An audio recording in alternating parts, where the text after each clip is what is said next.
O ex-presidente Lula, em declarações recentes, acabou de salvar o governo Bolsonaro. Isso porque em duas oportunidades, em duas declarações, uma no Twitter e outra para a BBC em uma entrevista, Lula acabou cutucando o governo Bolsonaro, e isso para o governo foi muito bom porque agora Lula deu ao governo alguém para de fato antagonizar e parar de ter fogo amigo. Isso já havia acontecido na entrevista com o Florestan Fernandes e para Mônica Bergamo, os jornalistas do El País da Folha de São Paulo. Naquele momento, Lula chamou o governo de um bando de malucos. Isso despertou uma ira muito grande das pessoas aliadas ao governo e também alguns jornalistas. O Augusto Nunes, da Jovem Pan, perdeu completamente a compostura e todo o seu decoro. Chamou Lula de bandido porque tinha chamado o governo de maluco. Uma posição que não é condizente para alguém da idade do Augusto Nunes perder o decoro, né? Alguém que já tem uma carreira longa no jornalismo que se comportar daquela forma. E aí também o presidente Bolsonaro chamou o ex-presidente Lula de cachaceiro. O que na época, no meu ponto de vista, foi uma postura errada de Bolsonaro, justamente por ele ser o presidente da República. Eu vou deixar aqui nos comentários, na descrição, o vídeo que eu falei sobre esse episódio de que Bolsonaro, criticando Bolsonaro por ter chamado Lula de cachaceiro. Foi um vídeo que deu bastante visualização, depois veja esse vídeo, foi muito interessante. E agora Lula, mais uma vez, provoca o governo Bolsonaro. O primeiro deles foi, a primeira provocação veio no Twitter, alguém escreveu, né, dizendo o seguinte, lá, utilizando a conta de Lula provavelmente. Lula, né, entre aspas, falou o seguinte, perguntam como eu consigo twittar de dentro da cadeia, e é muito simples, assim como o Bolsonaro, eu também tenho um filho, que eu não controlo. E na entrevista para a BBC, Lula disse que Bolsonaro, ele é um doente por achar que basta, por achar que dar armas para a população resolve os problemas do Brasil.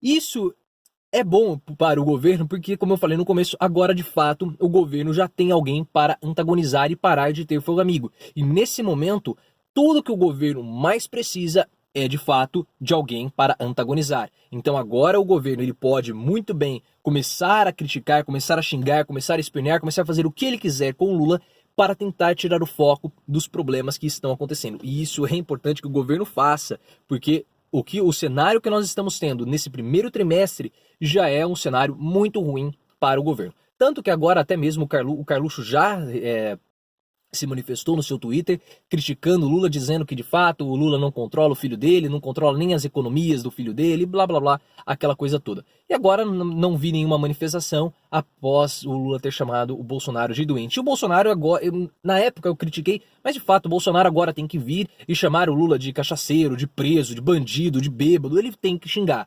Ele precisa fazer isso porque é a única forma que o presidente tem, que o governo tem de tirar o foco da situação atual, que não é uma situação boa para o governo. Esse primeiro semestre foi um semestre desastroso para o governo. Nós tivemos derrotas na Câmara dos Deputados, nós tivemos uma redução na perspectiva do PIB, porque o PIB, no final de 2018, tinha uma perspectiva melhor para 2019 do que ele está tendo agora, a projeção 2019. Algumas pessoas já falam até mesmo de recessão. Então nós tivemos brigas internas, polêmicas, discussões e tudo isso, e baixa aprovação, a popularidade do governo Bolsonaro está caindo. Então é necessário que o Bolsonaro tente tirar um pouco o foco do governo, principalmente agora do Abrão Weintraub, mexendo na economia, mexendo na educação, colocando, falando que é 30% do corte, depois é 35%, fazendo lá aquela guerra híbrida, aquelas caneladas que nós já nos acostumamos. Então é importante que o Bolsonaro tire um pouco o foco para tentar dar uma acalmada na casa, porque caso contrário, a situação do presidente, do governo, vai se deteriorando cada vez mais. E essas últimas semanas foram bastante complexas para o governo, porque, como eu falei, né, com a queda do PIB, com a queda da projeção, algumas pessoas já falam até mesmo em recessão. E o mercado ele já não está mais tão confiante com 2019 como ele estava. Já há um sentimento de pessimismo no mercado para o ano de 2019, e esse sentimento de pessimismo é tudo o que Bolsonaro não precisa para a economia. Porque quando há um sentimento, uma sensação de pessimismo, as pessoas elas ficam mais retraídas. E ao ficar mais retraídas, ao ficarem com medo, as pessoas elas tendem a poupar dinheiro. E o que nós precisamos nesse momento é que as pessoas gastem dinheiro. Então um sentimento positivo, um sentimento pessimista faz com que as pessoas invistam, faz com que as pessoas gastem, porque se elas estão otimistas, se as pessoas estão despreocupadas, ela sabe que no mês que vem ela vai ter emprego, ela vai ter um salário, então ela pode gastar o dinheiro dela. Só que num cenário, num contexto onde as pessoas estão pessimistas, elas não sabem o que pode acontecer daqui 1 mês ou 2. Então o que acontece? Elas começam a poupar dinheiro, elas começam a guardar dinheiro para um evento, para uma dificuldade financeira futura. E sem guardar dinheiro, as pessoas não consomem. Se as pessoas não estão consumindo, as empresas não têm mais lucro. E aí o que acontece? As empresas precisam começar a demitir pessoas, demitir funcionários, mais pessoas sendo demitidas, você aumenta todo esse sentimento de pessimismo, você reduz a projeção do PIB, você aumenta a taxa de desemprego, você piora toda a estrutura econômica e também a estrutura administrativa, porque a popularidade do governo cai e até chegar num ponto que fica insustentável. O fator psicológico, ele é super importante para a economia. Não pense que economia são somente números, valores e projeções, dados matemáticos. Não é isso. A economia, você também tem um fator um fator importante, que é o fator psicológico. O Plano Real, quando ele foi elaborado lá atrás, o fator psicológico, ele foi também um elemento essencial para que o Plano Real desse certo, porque ele trouxe para as pessoas uma confiança maior, ele trouxe para as pessoas um otimismo maior para a nossa população. Então o fator psicológico, ele é importante. Os mercados financeiros, eles baseiam-se em fatores psicológicos. Há o chamado movimento de massas, ou movimento de massas, que faz com que os papéis eles sejam catapultados para cima. Então é importante sim o sentimento positivo para o mercado, para que a economia tenha a sua retomada. E essa situação negativa, esse sentimento, esse pessimismo com 2019 afeta de modo muito negativo a nossa economia. Então, perante todas essas situações de conflitos internos, é uma polêmica todo dia. O governo Bolsonaro tem uma polêmica. Agora, mais uma vez, o Eduardo Bolsonaro está trocando farpas com Alexandre Frota via Twitter. É como eu falei, o governo virou um Big Brother. Eu vou deixar o vídeo que eu fiz aqui na descrição e também o texto que eu fiz para o meu blog, O Pobreza das Nações. Então o governo, ele vira um Big Brother, ele fica se atacando, é uma autofagia do governo. Eles parecem os irmãos Rocha. Eu não sei se você não é da época de vocês, a Corrida Maluca, mas os irmãos Rocha, eles eram dois, eles ficavam se batendo assim com um porrete. É igual, o governo, ele fica se batendo, ele fica se autodestruindo de uma forma muito negativa, e isso faz com que a percepção da população com relação ao governo comece a cair. As pessoas que votaram em Bolsonaro começam a já perder as esperanças do governo, se já não perderam, e começam a ter um sentimento até mesmo de vergonha, de culpa ou de traição, porque acreditaram que o governo fosse fazer algo e o governo não fez. Acreditaram que o governo fosse mudar alguma coisa e não fez. O governo está perdendo no Congresso, o governo está baixando a sua popularidade e o governo está levando o Brasil para mais uma recessão. E não adianta falar que essa é uma questão de herança maldita, porque a projeção do PIB no ano passado, com o governo Temer, era maior do que a projeção do PIB agora com o governo Bolsonaro. E a taxa de aprovação está caindo. Recentemente nós tivemos mais uma pesquisa feita pela XP.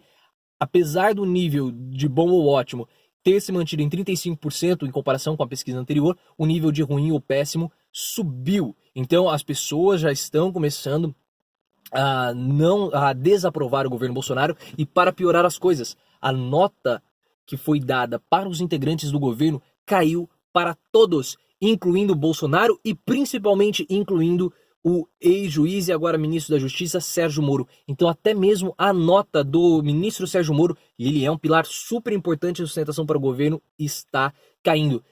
E a única pessoa, o único integrante do governo que teve a sua nota que foi mantida, ou seja, ela não caiu, também não subiu, mas ela se manteve. A única pessoa que manteve a sua aprovação estável, a sua nota estável dentro do governo, foi justamente o vice-presidente, o general Hamilton Mourão, confirmando aquilo que nós já havíamos falado lá atrás, bem lá atrás, antes mesmo do Bolsonaro tomar posse, que o general Mourão, a popularidade dele tenderia a subir, porque ele se mostra mais atrelado aos anseios da população, ele se mostra mais alinhado aos anseios da população, com o seu discurso mais moderado, com o seu discurso mais articulado. E eu tenho certeza que, ao ver essa notícia, o Bolsonaro, ao ver os resultados dessa pesquisa, o Bolsonaro, mas principalmente seus filhos, devem ter ficado muito raivosos, porque há ali um sentimento de competição, principalmente da parte dos filhos do Bolsonaro, contra o general Mourão, porque eles falam que Mourão quer tomar o lugar de Bolsonaro. O próprio Olavo de Carvalho falou que que o Mourão quer tomar o lugar do presidente, e também há uma certa paranoia do Bolsonaro de que os militares querem tutelá-lo.